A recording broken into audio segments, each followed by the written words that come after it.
Tervist! Mina olen Karl-Henrik Pahman Plussmeediast ja siin meiega koos on Linda Sakkala. Tere, Linda! Tere! Räägi mulle, kuidas sul läheb? Mulle väga-väga hästi. Nimelt me oleme hetkel siin sinu noortekal, Harju Risti noortekal täiesti koha peal. Ja ma kuulsin, et see on viimane noortekas sellel hooajal. Mis sul on öelda selle viimase noorteka kohta?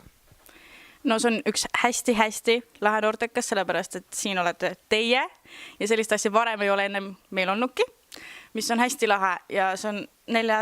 hooaeg, mis meil nüüd lõpeb ja ma ootan juba väga-väga järgmist hooaega, sellepärast, et meil on ikka väga-väga tore koos käia. On nii, on ju? Jaa. Üks jaa tuli. See on väga positiivne.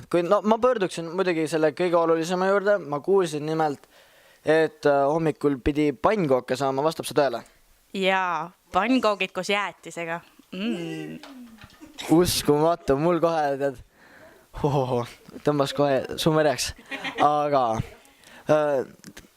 nimelt sa mainisid, et see on 4. hooaeg. Kui sa alustasid selle noortetööga, siis palju rahvast siin üldse käis?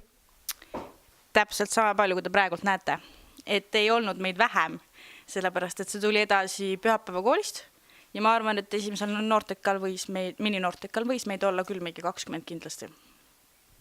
Hea küll. Ja nüüd, kui me räägime sellest eesmärgist, miks me siin oleme, täpsemalt, et plussiga koos noortega chillida ja mõnusalt aega veeta, siis räägi mulle, mis oli sinu esimene kokkupuude plussiga?